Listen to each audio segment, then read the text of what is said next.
pensamos en fenómenos totalmente desordenados e imprevisibles.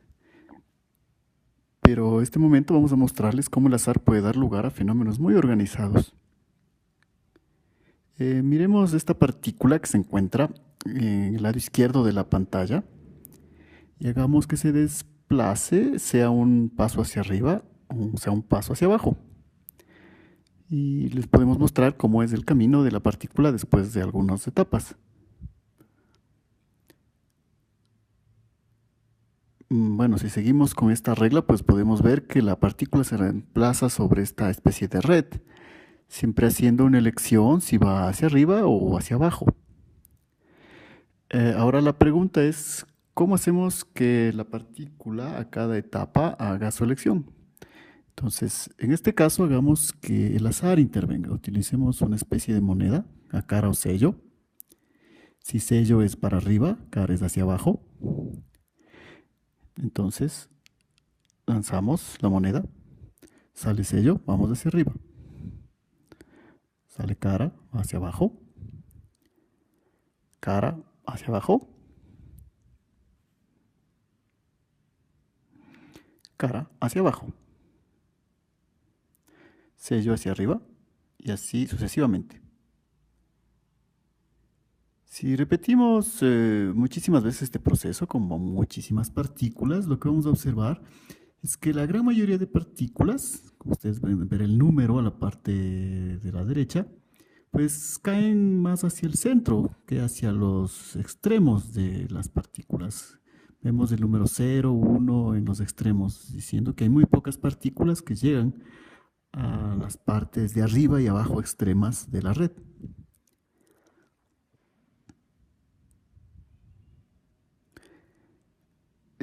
Ahora, ¿por qué sucede esto? La solución es fácil. Por ejemplo, para que llegue arriba tiene que salir sello, sello, sello, sello, siempre. En cambio, para que llegue abajo, tendría que salir siempre cara, cara, cara. Pero en cambio, si queremos que llegue al punto medio, pues podemos ver que hay muchas soluciones posibles, ¿no?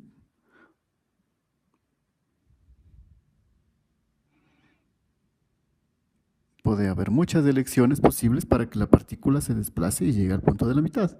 En cambio, para los puntos extremos, pues es mucho menos probable que eso suceda.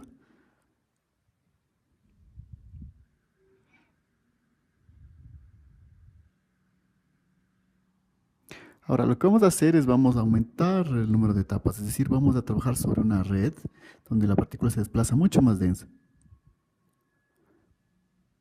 Por ejemplo, si hacemos sobre 100 pasos ahora, vamos a ver que la trayectoria se va pareciendo poco a poco a una línea horizontal. Esa trayectoria roja que aparece es totalmente al azar, la verde también, la azul también. Pero, ¿por qué observamos más la roja que la verde y que la azul? Pues porque simplemente es más probable que esa suceda. Y si aumentamos muchas más etapas, si utilizamos 1000 etapas ahora,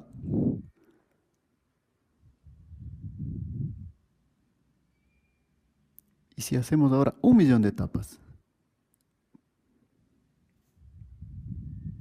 esa trayectoria parece que es en realidad una línea recta, pero si nosotros hacemos un zoom, lo vamos a encontrar que es una trayectoria que ha sido obtenida al azar, con el mismo proceso de lanzar cara o sello. Claro que hubiese podido suceder la trayectoria verde, pero en cambio es extremadamente improbable que haya sucedido y por eso casi siempre vamos a observar la trayectoria roja, que se parece inclusive a una línea recta. Ahora, para ver de otra manera lo que está sucediendo, vamos a hacer una especie de desdoblamiento de la partícula. Cada vez que la partícula se va hacia arriba y hacia abajo, la partícula se desdobla y cuando se vuelve a encontrar, ¿sí?, se hace más coloreada. Esto es simplemente otra manera de ver el mismo fenómeno, pero con colores para que sea más evidente de lo que está sucediendo. En este caso, la partícula recorre todos los caminos posibles de la red. Y obviamente, el lugar donde la partícula es más opaca es un lugar donde es más probable que la partícula se encuentre. Por ejemplo, en apenas 6 etapas, ese es el resultado.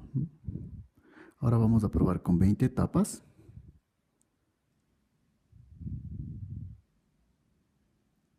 Ahora sobre 100 etapas.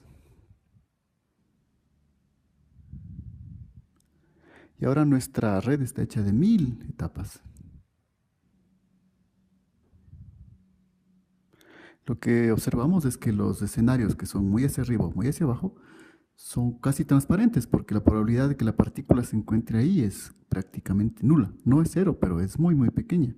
Y en cambio en el centro la probabilidad es mucho más grande. Con 1 millón de etapas, lo que vemos es que parece que la partícula ya se desplaza en una línea recta.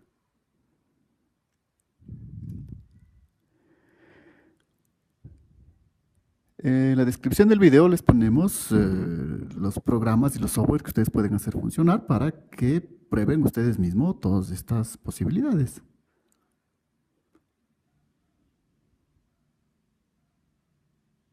También hay un segundo ejemplo y ese ejemplo también lo vamos a poner en el link del video. En este caso partimos de esta pequeña red de cuadrados blancos y negros en esta forma específica. Y la única cuestión es que ahora vamos a llenar esta especie de tablero de ajedrez un poco extraño, pero ahora con unos dominos de colores. La idea es que vamos a colorear los dominos con 4 colores diferentes, siguiendo una red bastante simple. El dominó puede estar horizontal o vertical. Y puede haber pues una caja blanca original arriba o abajo, o a la izquierda o a la derecha. Por ejemplo, escogemos un código de color. Entonces decimos, todos los que sean verticales con la caja negra abajo los vamos a pintar de amarillo. Y así vamos llenando los otros en función del primer color que escojamos.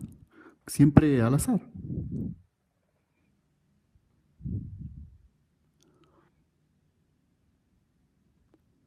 Ahora en cambio lo que vamos a hacer es vamos a recubrir nuestro tablero de ajedrez un poco especial con colores pero al azar, ¿sí? Por ejemplo, este es el caso en esta pequeña ordenamiento que hemos hecho serían todos los coordinatos posibles. Si sacamos uno, por ejemplo, este es el que va a salir al azar. Pero, por ejemplo, no se ven demasiadas cosas, pero, por ejemplo, ya podemos encontrar cierta regularidad a pesar de que estamos escogiendo uno de los recubrimientos al azar.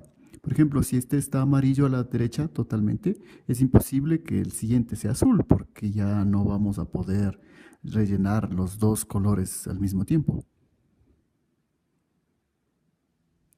Si por ejemplo ponemos el dominó azul en este caso, y al de abajo ya no puede ser azul, sino tiene que ser obligatoriamente azul y horizontal.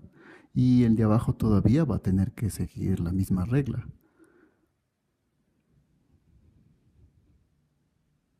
Entonces, por ejemplo, si metemos un dominó azul aquí, entonces pues no nos queda más elección, a pesar de que es al azar, de que los siguientes dos también sean azules. Si por ejemplo ponemos un amarillo acá, tenemos muchas más posibilidades.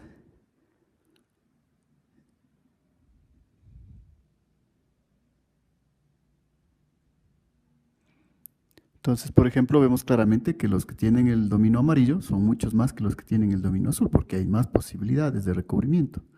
Ahora, ¿qué pasa si hacemos el mismo pequeño experimento, pero con una red mucho más densa?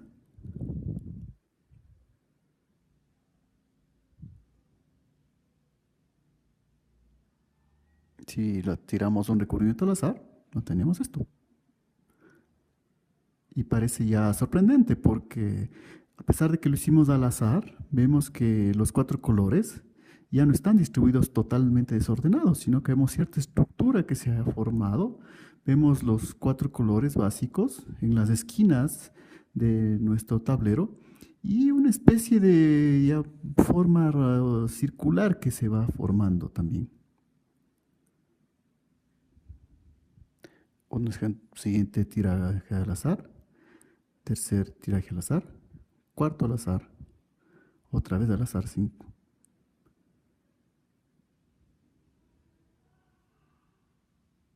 Ahora, lo que hay que tener claro es que no siempre se va a producir esto. Hay muy pequeñas posibilidades de que, por ejemplo, salga esto o esta también, pero en cambio son mucho menos probables.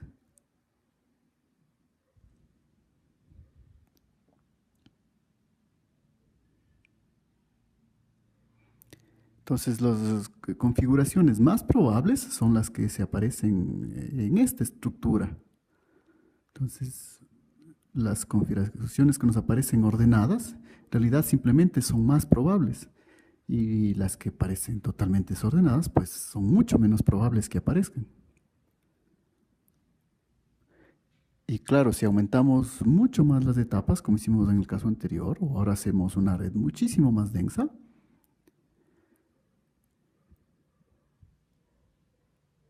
y podemos ver que las cuatro esquinas son completamente llenas de los colores básicos y el centro se va pareciendo cada vez más a una estructura circular.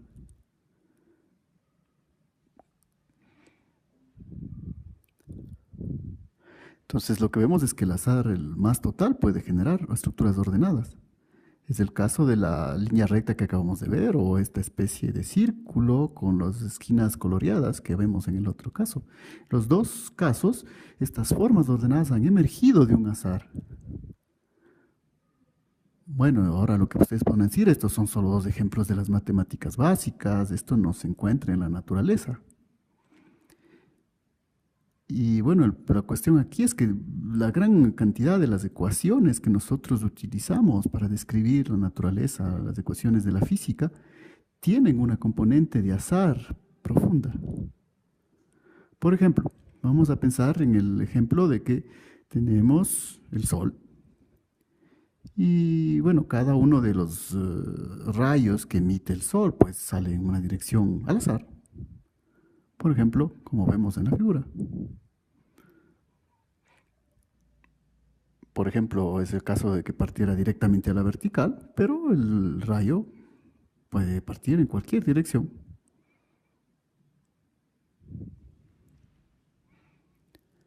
Es totalmente aleatorio, es un fenómeno completamente aleatorio. Ese sería el caso que podríamos observar. Pero, por ejemplo, supongamos que esto al azar, todos los rayos en ese momento del Sol, por un breve momento, ninguno sale directamente hacia la Tierra. Entonces, ¿qué pasaría? Pues veríamos como que el Sol desaparece.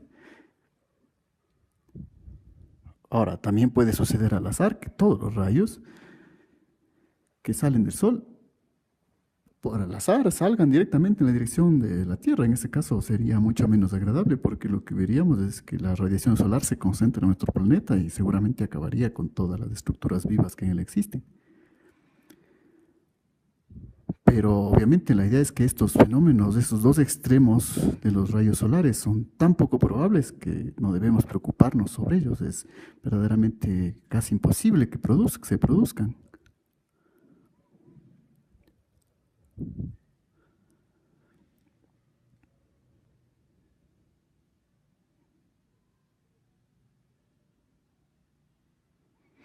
Entonces, el decir que el Sol emite radiación en todas las direcciones del espacio es simplemente una primera aplicación de las probabilidades, porque en realidad no es así.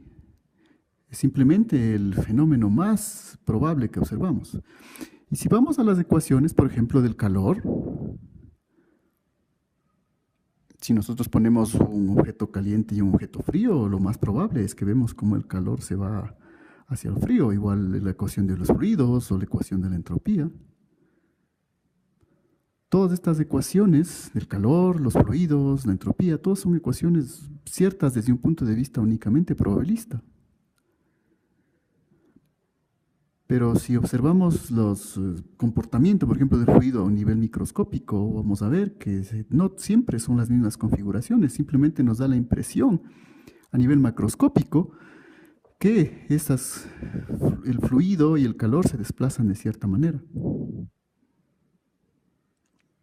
Por ejemplo, ese azar que nosotros observamos en las ecuaciones macroscópicas también es el mismo que observamos en las estructuras que acabamos de formar. Esperamos que esto les haya servido para tener una nueva impresión sobre el azar y su significado. Adiós.